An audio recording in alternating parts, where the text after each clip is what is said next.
नमो बुद्धाय।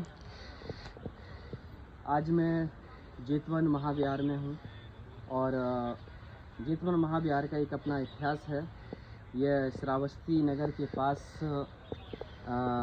जेतवन उद्यान था।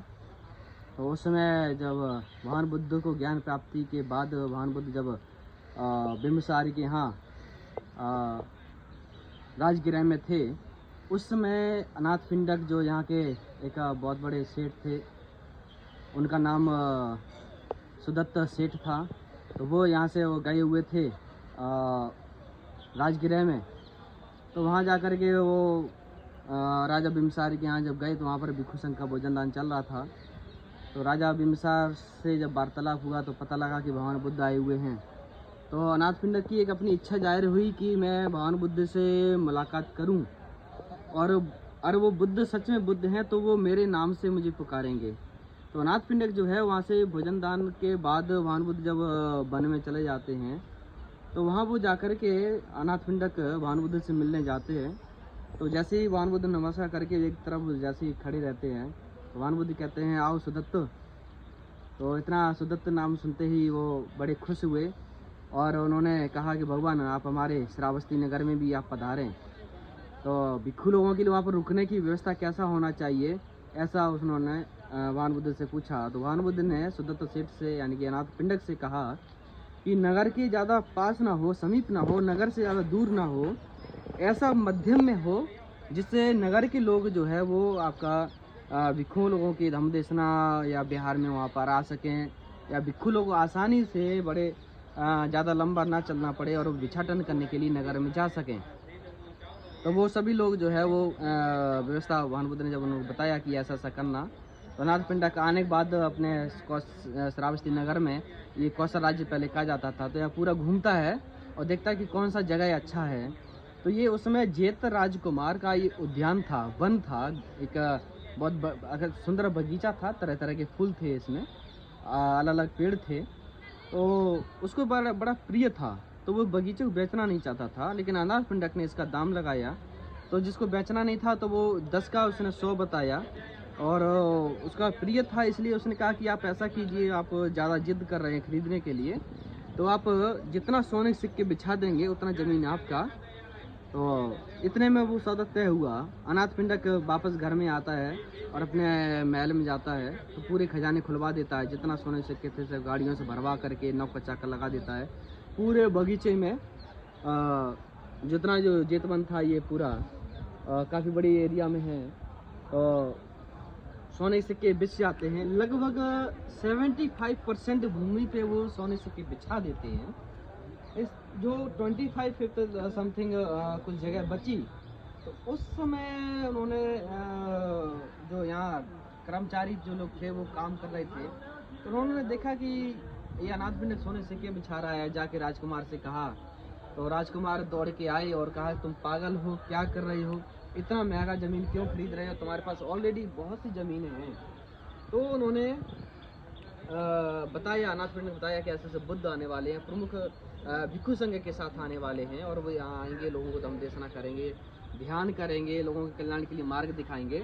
तो ये सब बुद्ध ने जब अनाथ पिंडक ने राजकुमार जो बताया, तो उस समय राजकुमार ने, जेत राजकुमार ने उनको जो कुछ हिस्सा जो बचा था, 25 जो जगह जो बची थी, वो जगह उन्होंने इतना ये हिस्सा इधर का जो था वो उन्होंने कहा ये मेरी तरफ से दान।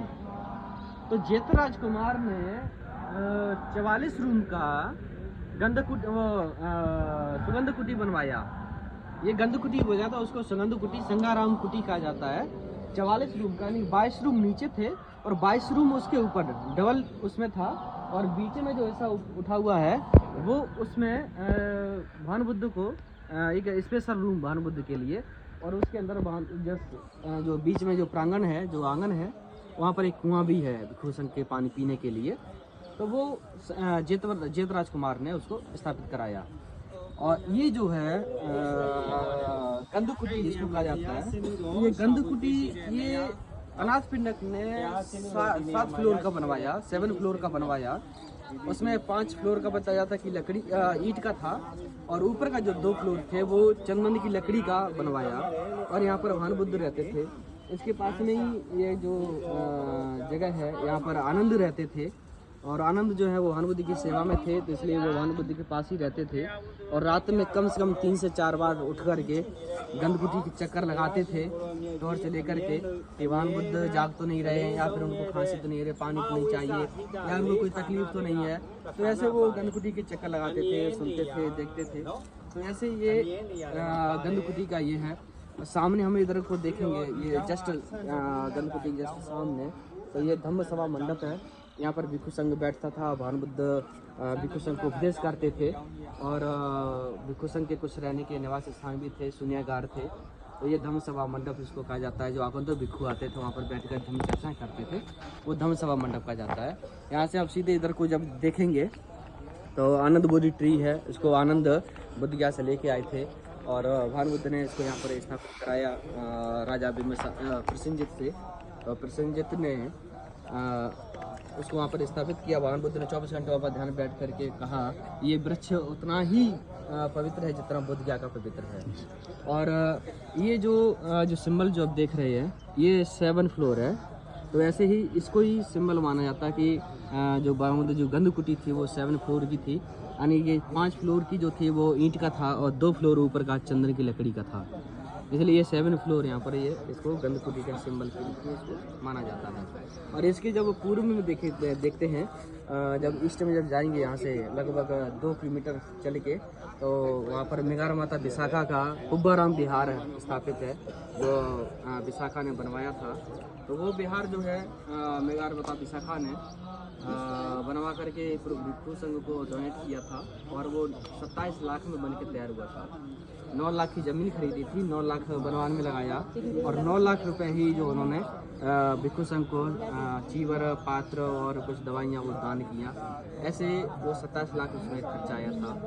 और दूसरा, भगवान बुद्ध ने यहाँ पर श्रावस्ती में 25 वर्षावास बिताए हैं, 19 वर्षावास जेतवन में बिताए हैं, 6 वर्षावास विशाखा के बिहार में कुब्बाराम में बिताए हैं। ऐसे टोटल श्रावस्ती का 25 वर्षावास होता है। और भगवान बुद्ध ने महामंगल जो सूत्र है उसका उपदेश इसी जगह पे दिया था, जिसमें भगवान बुद्ध उसमें कहते हैं लोगों के कल्याण के लिए उनका मार्ग क्या कार्य करने से हमारा उत्तम मंगल होता है। तो ऐसे भगवान बुद्ध ने यहाँ उपदेश किया।